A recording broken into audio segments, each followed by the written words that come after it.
Ladies and gentlemen, please welcome Debbie Lee.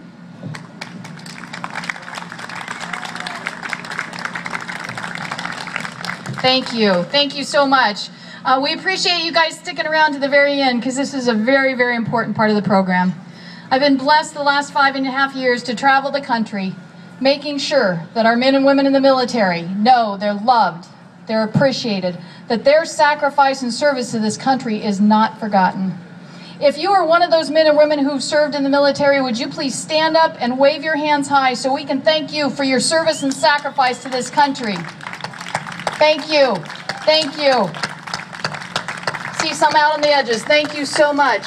It is our men and women in the military who have fought, many have bled, and some, even like my son, have died for those very freedoms that we have. I founded America's Mighty Warriors in response to Mark's last letter home. His name, Mark, means mighty warrior. And I'm sure you'll agree once you hear his story that he definitely lived up to his name. But it's not just about Mark. It is about each and every one of our men and women who have served and given so much for the freedoms that you and I woke up this morning, and each and every morning we wake up and enjoy. So again, thank you to our troops who have served. August 2nd, 2006 was a day that forever changed my life. I received the news that my son, Mark Allen Lee, had been killed in action. We think it's hot here today. It was 115, 120 degrees that morning in Iraq. They fought an intense firefight for 2 hours. They had been fighting. Mark carried the big gun, so he carried anywhere from 150 to 180 pounds in addition to his own weight. I can't even begin to imagine how you fight like that for 2 hours in 115, 120 degree temperatures carrying that kind of weight. There were 4 SEALs that were on the rooftop that day. Mark's buddy Ryan had been severely injured. The bullets had hit his weapon and he had severe shrapnel injuries to the head. They could tell by looking at him, it didn't look good. They didn't know if he'd survive the next few moments. 2 of the SEALs made the choice to drop to their knees to help Ryan. This young man made the choice to stand up into the direct line of fire, hoping the enemy would see him and fire on him and the medic could sneak up to the rooftop. The medic successfully got up there. He took one look at Ryan and said, "We got to get Ryan out of here immediately or there's no chance for survival." So not once, but a second time, Mark made the choice to stand up into the direct line of fire, hoping to provide the cover so they could get down off of that roof. They all successfully got down off of that roof, and they medevaced Ryan out, and they climbed in their Bradleys and started to head back to the base, which I'm proud to tell you I visited and was named Camp Mark Lee in his memory.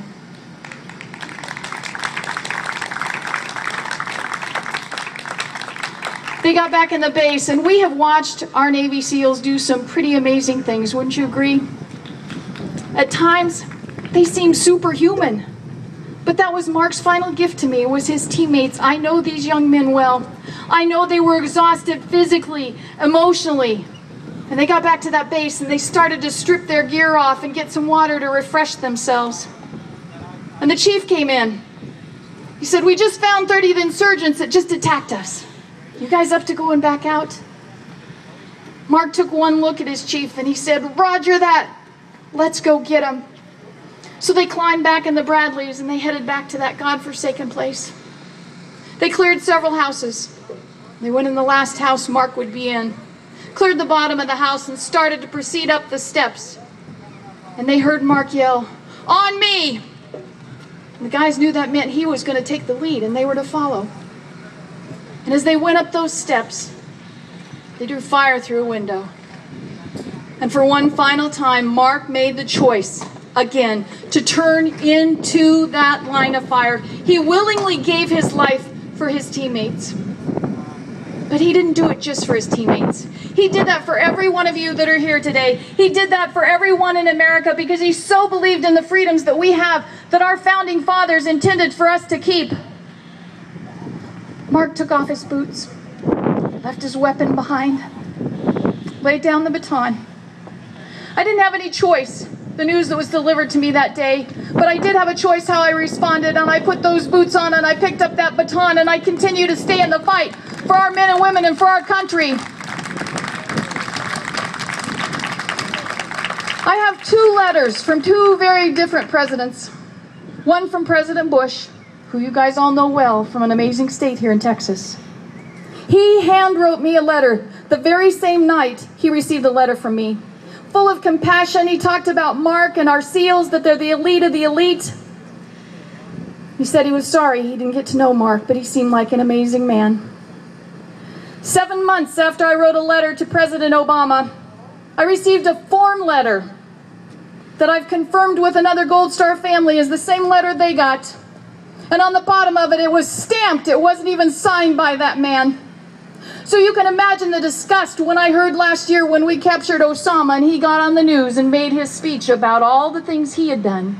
And he said how personally he carries the loss of each one of our troops and how he personally signs each one of those letters. That man is a liar. I have had it with that man. We had a commander-in-chief who loved our troops, and the man serving now is not. We watch as he sends his wife and Jill Biden out on a campaign trail to raise awareness for our troops and supposedly honor and support them, when we all know better he's just trying to get votes. Because we watch from his actions, and what does he do? He doesn't give them rules of engagement that let them be successful. He cuts their budget. He increases their medical premiums. And then we watched this week as he was at one of the bases and he told the troops, "I've got your back." Ladies and gentlemen, all that man has for the back of our troops is a knife getting ready to go in it, and I've had it. I have had enough.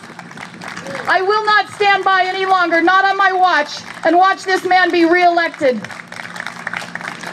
I want to know from you, will you say the same thing my son said? Will you say, "Roger that, let's go get him, let's take our country back"?